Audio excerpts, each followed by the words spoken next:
Hey, what's going on, everybody? It's the boy Untouchable DJ F.A.M.E. And right now, you're tuned into Underground Alley.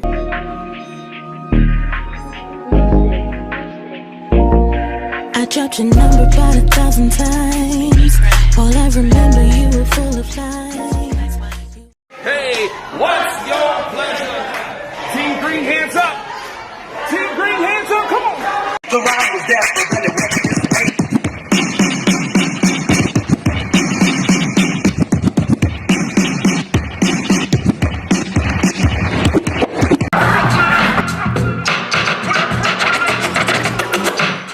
As sure as I can possibly tell you, at the age of 17, the local DJs that lived in my neighborhood of Brooklyn. Where are you from? Brooklyn, New York. Were you born in Brooklyn? Born and raised. Definitely born and raised in Brooklyn, New York. Reside in Canarsie right now. How old were you when you started listening to music? When I was coherent, listening to music, let's say about 8, 9 years old. What is your favorite record to play and why? Ooh, that's a tough one. I don't have a favorite. I really don't have a favorite. I really enjoy all genres of music. I really do. Okay, so you're universal. So far, so good, yeah. Or when did you decide to become a DJ? I decided to become a DJ around the age 17, 18. At that moment in time of my life, we were living in Star City. I guess it would still be considered East New York, of Brooklyn. And my younger brother and myself, we would go to the community center, and they would have these parties once a month. And right around that time, that's when I got the opportunities, to engage in what the parties that they would have. And that was it. Like right then and there, that really turned me on to not only a better love of the music, but to DJ. Okay. What is your favorite city that you've ever DJ'd at? And why?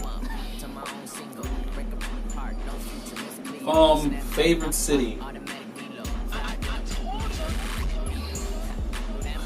There's so many. There is so many, and I definitely don't want to hold up the time. New York. I mean, born and raised here, and I love the energy. This is the place that never sleeps, and it works for me. As much as I travel, New York cuts the cake for me. Have you ever had a dry crowd? Define that. I don't understand that. A crowd that's just not really responding to the music. I'm not going to say that I've never had a moment where the crowd is not responding, but it is the DJ's job, task, duty to kind of, quote unquote, read the crowd. So it's kind of a weird question to ask. I mean, I guess I've had one, but it's up to me to kind of change that. And then by the end of the night, we're all enjoying ourselves. Okay. Is there a country that you have not yet visited that you would like to play at? Australia, Sweden. Why? Just cause. It's something different than I feel from a person born and raised Brooklyn, New York, has not accomplished yet. Yeah. Not to be, clustered into all the other DJs, and I love to travel. And that's on the bucket list. Good. You actually answered the next question. What's on your bucket list that you would like to fulfill? Besides the places I've already mentioned, Dubai, England, and both these places I have been to, and I would like to go again. Oh, those are good places to go to, yeah. For someone that wants to learn how to DJ, what is the first advice you would give them? Ooh, the first advice? Yeah. To give them. In starting. Something that, and hopefully I'm quoting Michael Jackson right. If you want to learn something, learn from the masters.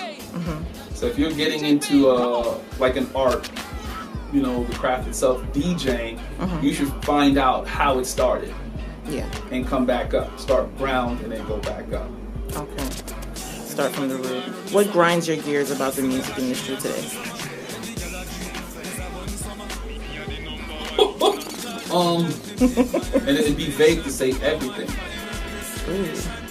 Why you say that? It would be super vague. It's just, I don't think there's much love put into the music itself. It's an oiled machine, but it's just as fast as the music is coming out, we know, and I know from me as a DJ, some of this music won't last. I look for timeless music, you know, and timeless is something I can still play from when I first started, or even before I started DJing till now. Yeah. Some of the songs we listen to, no, it's not cutting it. Like the mumble rap. And that's a whole different conversation when it comes to the mumble rap. I'm not against it. It is another, you know, expression. There's a way people are into it and whatnot.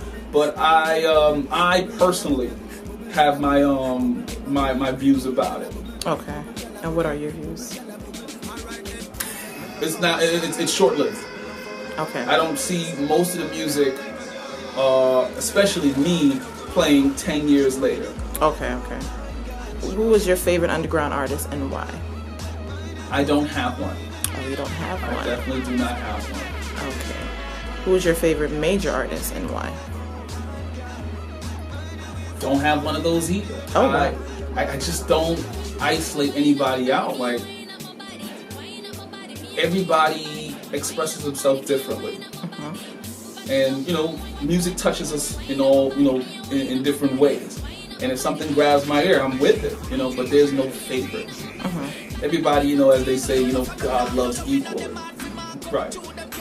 If you weren't a DJ, what would you be doing? And I honestly ask myself that all the time. I really, it would probably be an office job. Okay. It would definitely be an office job, you know. I feel anything I apply myself to, I'll get it done. But yeah. It would definitely be an extremely, no disrespect to people who do 9 to 5, absolute boring office job. You be in your little cubicle with your staples and your Post-it. Yeah, absolutely. Organized. I know you've been touring internationally as a cruise club entertainer. Yes. Tell me about that experience. Oh my gosh. It's been phenomenal. It's absolutely phenomenal. One of the many cruise ships that we're on that right now is Royal Caribbean Cruise. I've been touring with them for like over 7 to maybe 9 years. It's another experience. That's all I can honestly say. It's an absolutely different experience. What was your favorite stop? Recently, Honduras. Oh, Honduras. Yeah, I enjoyed Honduras. The culture itself, the people itself. I kind of overdid it on the pineapple, the pina colada. Yeah, like I felt it. Like, you know, I was like, oh, this is delicious. Let me get another one. That's how they catch you. And then when I got back to my room, and I was like, all you do is just feel pineapple like sitting right here. I was like, I don't want to eat anything else. Let me just let this settle. I went in. But I enjoyed the culture, the people themselves. You know, you have to really enjoy yourself, especially when you're on a cruise. That's the whole purpose of being on a cruise. It is. And I know I'm a workaholic, but there's times I have to really like cook out and go, wait, let me enjoy, you know, what's around me while I can, you know? Yeah. You opened up for the legend Grandmaster Flash. Yes. And is a part of the Grandmaster Flash Enterprises. How is it working with the legend? And I'll stick to this, and I know he's going to get upset later when he sees this. We have an interesting relationship. It's like this cranky uncle, hyperactive nephew relationship, where it's like, because I'm always like, I gotta go, and you know, for somebody who's literally, he's toured this world 30, 40 times over, and I'm excited, I'm honored to be a part of the experience, but sometimes I gotta move at my own pace, like, I gotta let's go here, and he's just like, sit down, relax, breathe, and I'm always go, but I learned so much, especially not only music, but business etiquette. There's so much I've picked up over the years. And I'm very, very grateful. Has your career as a DJ ever been overwhelming? Yes, absolutely. As we speak right now. Oh wow! it's overwhelming. Where from the time I started till now, where I do my best, especially without management, to not be overbooked. Yeah. Whereas trying to find, if not other DJs who have the same drive as I do, to if not pass and give them the opportunity. I can't take everything for myself. I'm grateful for those who are trying to book me or have booked me, and then things happen. I'm like, I'm committed to this client or whoever I'm DJing for. I can't just up and go up because they're paying me more. No, I can't do that. Where do you see yourself in the next 5 years? touring more. And a new thing I'm trying to pick up, consult more DJs, aspiring DJs. Male, female, whatever you are, and you want to learn, you love the craft, they'll find you. Do you see that there's more DJs that are females now than it was before? Yes. And I'm ecstatic. You don't understand the market for women DJs. It's still so open. Compared to, it's always been a overly saturated market of just male DJs. It was only male DJs. Like, some people are still to this day fascinated, like, oh, a woman, and she's DJing, right? And they're phenomenal. They're amazing. If you're not following a woman DJ right now, you're wasting time. You're wasting time. That is true. What are your hobbies outside of the music? Traveling, laughing, eating. I'm serious. You know, just normal people stuff. You know, I like to walk. I really like to walk. Just, I guess, nonsense coming out of me right now. The farthest I've walked, well, what was it? Maybe about 2 years ago, maybe 2-3 years ago. I walked from West 54th and Park. Yeah. All the way back to, that's Manhattan, by the way. Oh, wow. All the way to Atlantic Avenue in Waverly. Ooh. So if you have the time, Google that. Oh, and I know straight, where that is. And I walked straight. So that's Midtown Manhattan. I walked over the bridge, everything like that. And when I did that, that was, I want to say, February. So think about the weather. Think about the weather. Think about the clothes you're wearing and walking from West 54th and Park, because that's when the 24-hour Apple store was still open. It's not there anymore now. Yeah. But to walk from there to Atlantic and wait, it was just a moment. I just I walked. I literally had a what's the movie? I'm forgetting the name of the movie right now. It'll come back to me later. Yeah. Have you ever wanted to quit being a DJ at one point? We all have depressing, discouraging moments. I think the first 8 years of my career, the whole ups and downs, because you know, people want to I'm trying to find the right word. People just want to get over on you. Yeah. And don't respect, you know, they're willing to pay the money for somebody else, but won't support your cause. But over time, it takes for you to kind of weed those people out. Yeah. And find people who are willing to go, no, here, just take my money. You're phenomenal. You're amazing. And keep going in that direction. Yeah, that's true. 5 people calling me that whole month, a month prior. Hey, we need this and we need that, and can you do this, and what time are you going to be here? And I'm like, wait, why 5 people have to talk to me? It shouldn't be one person. And then plus the mother-to-be herself called me. So I'm like, it's irrelevant for you to have these people there. If you're speaking to me directly, because one of them is supposed to be the coordinator, and the other person is your makeup stylist. Why is your makeup stylist calling me? Who else is speaking to me? Just random people from the production. I'm like, damn, you just playing music. It's a baby shower. Not saying, once again, like I don't care about the event itself. Yeah. But I don't like being micromanaged. That's one thing for me. But I only need to speak to one person. If it's going to be the mother-to-be, if she can handle it, I'm with it. But then it's like A and B and Z and F, and I'm like, who are you people? And these people weren't even at the event. Only the makeup stylist was there and a coordinator. Yeah. Who are the other 3 people? Oh, I'll never know. You know what happens when you're a star and you have all these people. And working she's very for you. humble. She's freaking amazing. Yeah. She was out there and she was turning up with the best of them, stuff like that. What is she's like, almost 7-8 months, like it's showing. Yeah. But she's out there swag surfing with the best of them. And I'm like, yeah, it was entertaining, and I'm glad, you know, I had the opportunity to rock out for her. That was fun. That was absolutely fun. But it's stuff like that I'm doing every day, you know, behind the scenes, because I know people expecting, especially me, to be in the club. It's rare.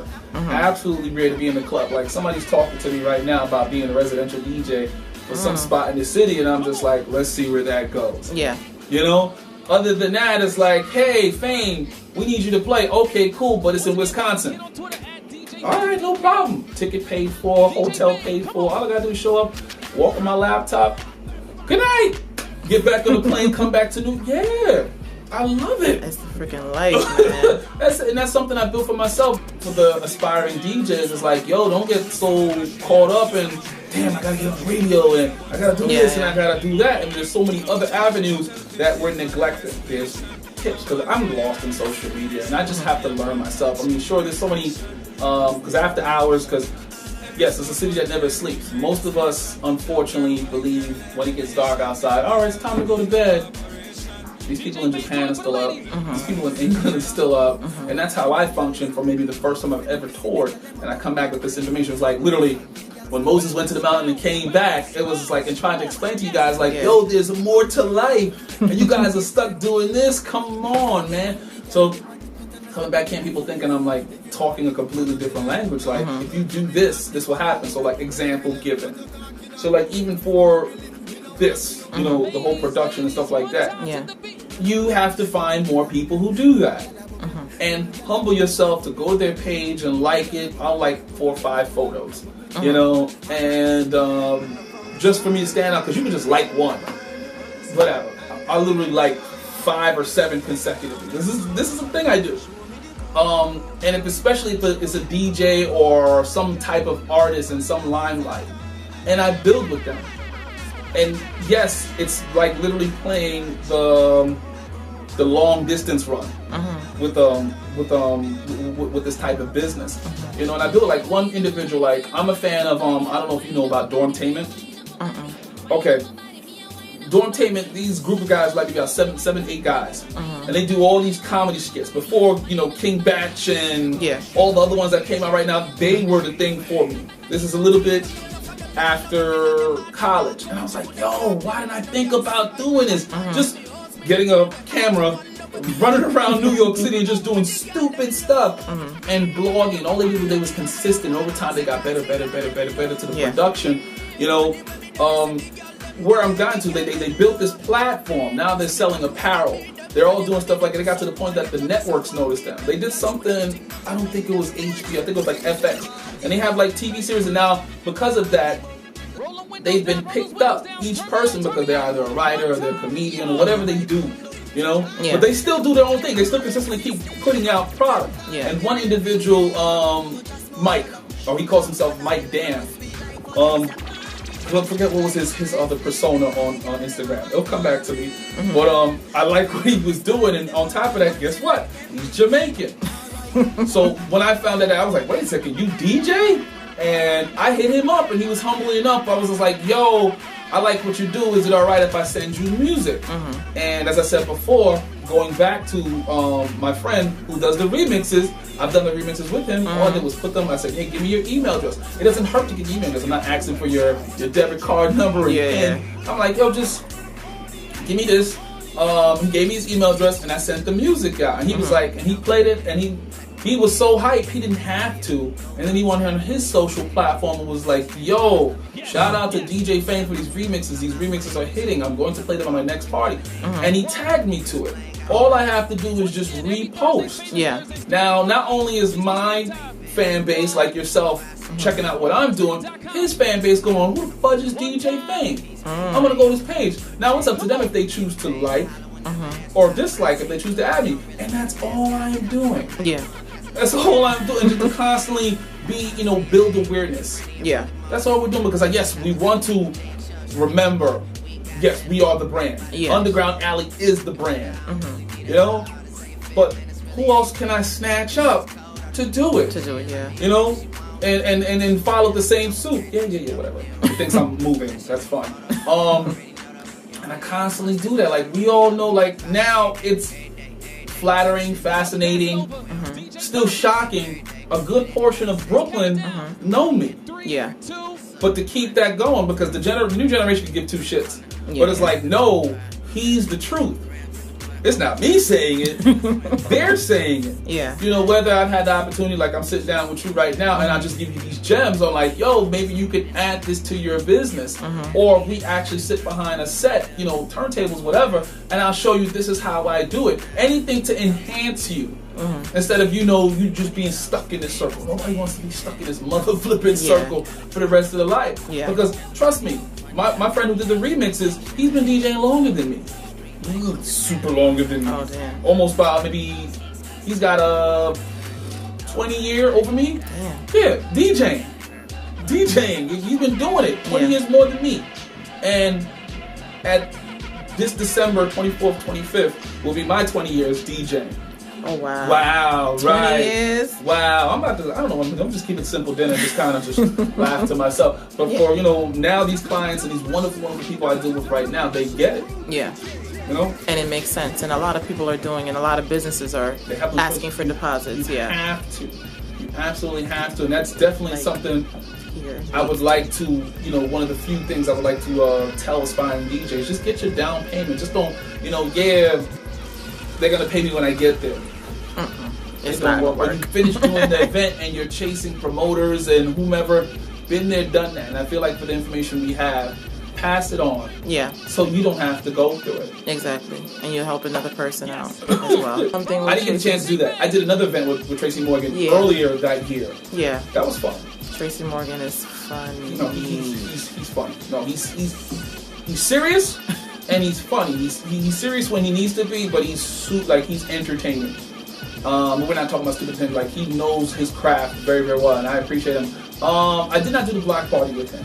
Okay. I did a back to school event with him. Okay. Yeah, and that was fun because it was promoting his TV series at the time, The Last OG. Yeah. And I forgot the name of the school, which was in his neighborhood, the Fort Greene area of Brooklyn. Because he's from Brooklyn too. And that was fun. It was absolutely fun. He even left like some real gems for the kids, even for the age that they are, like to understand this is what it takes to just achieve, success in life. But to also learn he is a huge fan of music. If you've seen the video on my Instagram TV page, and that wasn't fake. Like, he was dead serious about that, and that was cool. And I look forward to working with him again. Labadee, Haiti. Really? Right. Royal Caribbean has a island that they bought from Haiti. Okay. Whole different conversation. Look it up yourself. Yeah. And from the top of that mountain, whatever the name of that mountain is, and literally zip all the way down over the water. By the way. Over the water. Over the water. Ooh. I know that's a beautiful scenery. you zip all the way down, and it's a stretch. It's an absolute good stretch. So how long exactly are you on that zip line? Probably like 10 minutes, 15 minutes. Yeah, because it is moving fast. But we're talking about the length of maybe 2 Manhattan blocks. Ooh, okay. Right, it's literally over. Like, I'm probably undermining it. It's probably maybe 2 or 3, maybe 4, but it's just right over the water. You're just and you're going with it. It's an experience. Yeah, and you only live once. Yeah. Oh yeah. Are there any parties or events that the audience should look out for? Absolutely, but all that information is on DJFAMEBK.com. I don't want to shoot myself in the foot and try to remember all the dates off the top of my head. No. And then, of course, just follow me on all social platforms. I'm assuming you'd ask me that. That would be the next question. I know. At DJFAMEBK for all social platforms, everything from Facebook, Instagram, Twitter. People still exist on that. And YouTube, you can just type into YouTube at DJFAMEBK. Okay, thank you so much for...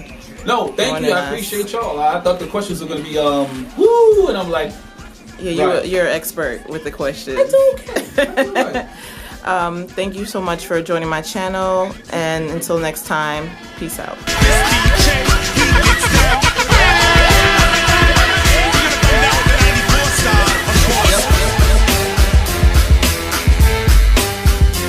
DJ F.A.M.E in the mix. If you know the words, sing along. Come on. Yes.